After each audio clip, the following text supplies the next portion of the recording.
Yesaya 17. Ucapan ilahi terhadap Damsyik dan Efraim.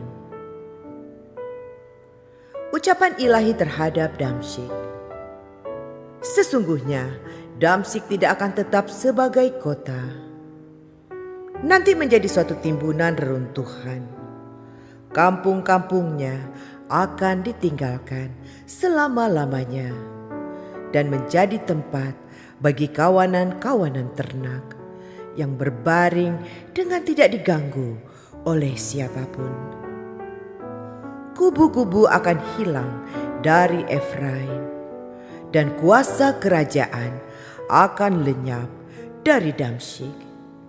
Juga sisa-sisa Aram, semuanya akan lenyap sama seperti kemuliaan orang Israel. Demikianlah firman Tuhan semesta alam. Maka pada waktu itu kemuliaan Yakub akan berkurang dan kemakmurannya akan susut. Keadaannya seperti gandum yang digenggam orang untuk dituai, dan tangannya memetik bulir-bulir, atau seperti bulir-bulir yang dipungut orang di lembah orang Refaim.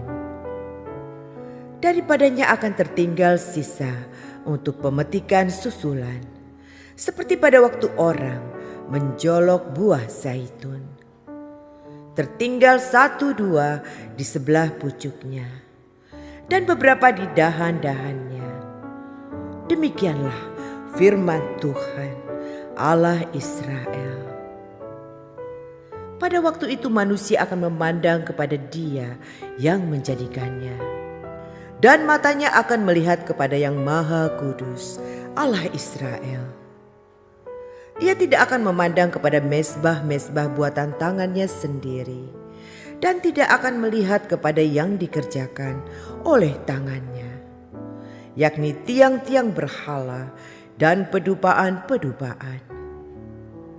Pada waktu itu kota-kotamu akan ditinggalkan seperti kota-kota orang Hewi dan orang Amori yang mereka tinggalkan karena orang Israel, sehingga menjadi sunyi sepi.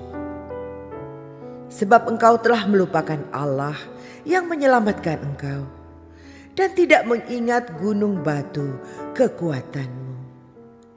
Sebab itu sekalipun engkau membuat taman yang permai dan menamainya dengan cangkokan luar negeri, sekalipun pada hari penanamannya engkau membuatnya tumbuh subur, dan pagi hari mencangkokannya engkau membuatnya berbunga, namun panen akan segera lenyap pada hari kesakitan dan hari penderitaan yang sangat payah.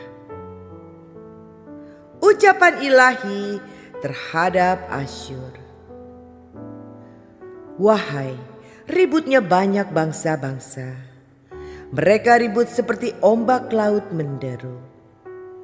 Gaduhnya suku-suku bangsa, mereka gaduh seperti gaduhnya air yang hebat.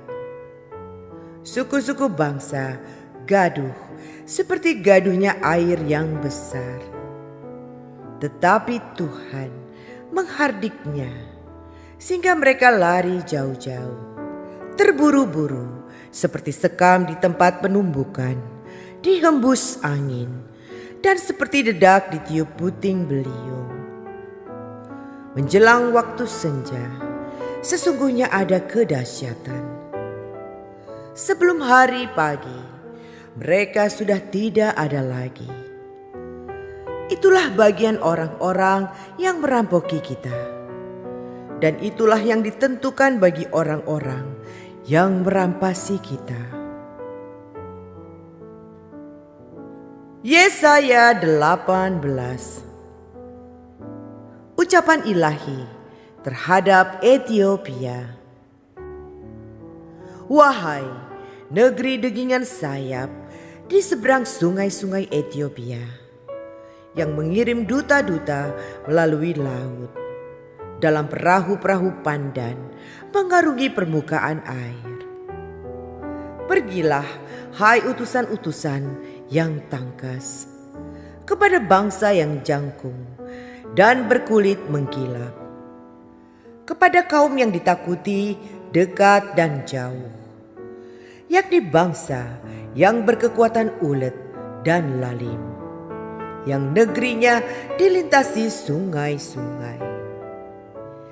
Hai semua penduduk dunia, hai orang-orang yang mendiami bumi, apabila panji-panji dinaikkan di gunung-gunung, lihatlah. Apabila sangkakala ditiup, dengarlah. Sebab beginilah firman Tuhan kepadaku. Aku akan menjenguk dari tempat kediamanku dengan tidak bergerak, seperti hawa panas yang mendidih waktu panas terik, seperti kabut embun di panas musim menuai. Sebab sebelum musim buah, apabila waktu berbunga sudah berakhir, dan gugusan putik menjadi buah anggur yang hendak masak, maka Tuhan akan mengerat ranting-rantingnya dengan pisau pemangkas, dan menyisihkan carang-carangnya dengan memanjungnya. Semuanya itu akan ditinggalkan bertumpuk-tumpuk bagi burung-burung buas di pegunungan, dan bagi binatang-binatang di hutan. Pada musim panas burung-burung buas akan bermukim di situ, dan segala binatang hutan pada musim dingin. Pada waktu itu juga persembahan akan disampaikan kepada Tuhan semesta alam, dari kaum yang jangkung dan berkulit mengkilap, dan dari kaum yang ditakuti dekat dan jauh, yakni bangsa yang berkekuatan ulet dan lalim, yang negerinya dilintasi sungai-sungai, ke tempat nama Tuhan semesta alam, yaitu Gunung Sion.